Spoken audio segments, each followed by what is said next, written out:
혹시 이런 생각을 해본 적 있습니까? 나는 분명히 열심히 살았는데 왜 인생이 이렇게 힘든 걸까? 학교에서는 늘 이렇게 말했습니다. 공부 열심히 하면 좋은 대학에 갈 수 있고, 좋은 대학에 가면 좋은 직장을 얻을 수 있고, 좋은 직장을 얻으면 안정적인 삶을 살 수 있다고. 그래서 우리는 정말 열심히 살았습니다. 밤늦게까지 공부했고, 남들보다 더 많은 스펙을 준비했고, 회사에 들어가서는 누구보다 성실하게 일했습니다. 그런데 어느 순간 이런 생각이 들기 시작합니다. 왜 우리만 이렇게 힘들까?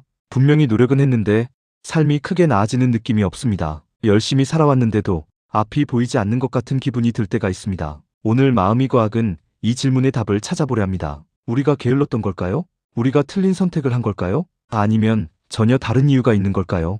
80년대생이 어린 시절 가장 많이 들었던 말이 있습니다. 성실하면 성공한다. 열심히 하면 반드시 보상받는다. 이 말은 단순한 조언이 아니었습니다. 그 시대가 실제로 증명해온 성공 공식이었습니다. 한국의 산업화가 빠르게 진행되던 시기, 성실함과 노력만으로도 삶의 수준을 크게 바꿀 수 있었습니다. 공장에서 일하던 사람이 가게를 열어 자영업자가 되기도 했고, 회사에 오래 근무하면서 집을 마련하고 가정을 안정적으로 꾸리는 경우도 많았습니다. 그 시대에는 성실함이 정말 강력한 무기였습니다. 그래서 우리 부모님은 확신을 가지고 말씀하셨던 겁니다. 그 공식이 자신들의 삶에서 실제로 작동했으니까요. 우리는 그 말을 믿었습니다. 그리고 그 믿음대로 살았습니다. 문제는 그 다음부터였습니다. 우리가 사회에 첫 발을 내디뎠을 때 세상은 조용히, 그러나 근본적으로 바뀌어 있었습니다. 평생 직장이라는 개념은 사라지기 시작했고, 취업 경쟁은 훨씬 치열해졌습니다. 그리고 무엇보다 자산 격차가 크게 벌어지기 시작했습니다. OECD는 여러 보고서에서 이렇게 지적합니다. 최근 선진국 사회에서는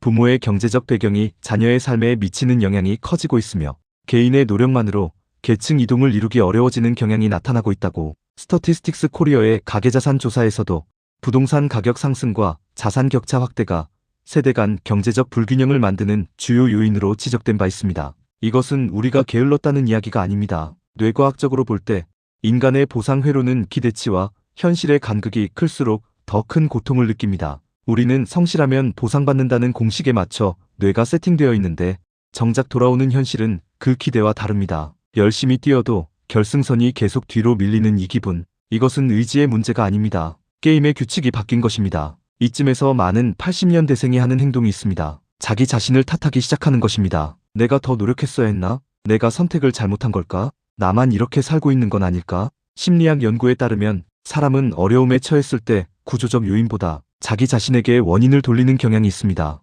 이것을 심리학에서는 내부 귀인 편향이라고 합니다. 실제로는 사회 구조가 바뀐 것인데 우리는 그것을 내 능력의 문제, 내 선택의 실패로 받아들입니다. 여기에 SNS가 기름을 붓습니다. 우리는 매일 타인의 가장 빛나는 순간만을 봅니다. 누군가의 새 아파트, 해외여행, 성공 소식, 그리고 나의 평범한 일상을 패배처럼 느끼기 시작합니다. 하지만 여기서 한 가지 중요한 사실을 짚어야 합니다. 당신이 보고 있는 그 화면은 그 사람의 전체 삶이 아닙니다. 하이라이트 영상입니다. 그리고 당신은 지금 타인의 하이라이트와 나의 일상 전체를 비교하고 있는 겁니다. 이 비교의 늪이 깊어지면 아주 기형적인 현상이 생겨납니다. 나보다 잘 사는 사람 앞에서는 한없이 작아지고, 나보다 어려운 상황의 사람 앞에서는 방어적으로 굳어집니다. 어느 자리에서도 편안하지 않은 자, 이것은 성격 문제가 아닙니다. 계속되는 비교와 자기평가 속에서 뇌가 방어 모드를 유지하다 보니 생기는 현상입니다. 그리고 이 불안은 우리 선에서 멈추지 않습니다. 자녀에게 전달됩니다. 내가 겪은 좌절을 아이에게는 물려주지 않겠다는 마음.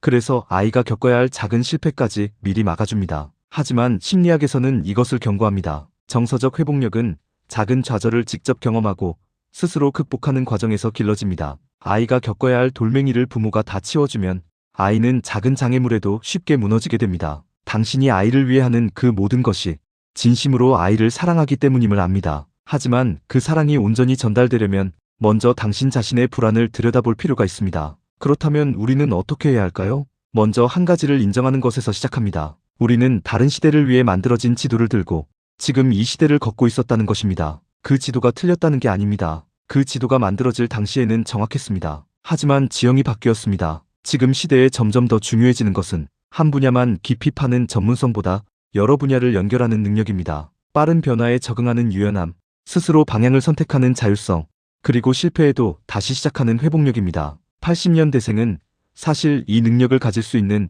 독특한 토양을 가진 세대입니다. 아날로그를 경험했고 디지털도 익혔습니다. 치열한 경쟁 속에서 버티는 법도 알고 사람과 관계 맺는 법도 압니다. 문제는 능력이 없는 것이 아닙니다. 여전히 예전 지도를 놓지 못하고 있다는 것입니다. 부모님이 말씀하신 성공 공식을 따르지 못한 것에 대한 죄책감, 남들과의 비교에서 뒤처지지 않으려는 공포, 이것을 조금씩 내려놓을 때 비로소 지금 나에게 맞는 방향이 보이기 시작합니다. 80년대생 여러분, 우리는 게으른 세대가 아닙니다. 오히려 굉장히 성실하게 살아온 세대입니다. 다만 우리가 받아든 지도와 우리가 실제로 살아가야 할 지형이 달랐을 뿐입니다. 그것은 우리의 잘못이 아닙니다. 지금 이 순간 이 감정을 느끼고 있다면 그것은 당신이 진지하게 삶을 살아가고 있다는 증거입니다. 이제 필요한 것은 더 많은 노력이 아닐 수 있습니다. 방향을 다시 확인하는 것, 나를 평가하는 기준을 새로 세우는 것, 그리고 이미 충분히 해온 나 자신을 인정하는 것. 당신은 실패한 것이 아닙니다. 새로운 지도가 필요한 시대의 첫 번째 세대로 지금 이 자리에 서 있는 것입니다. 지금까지 마음이 과학이었습니다.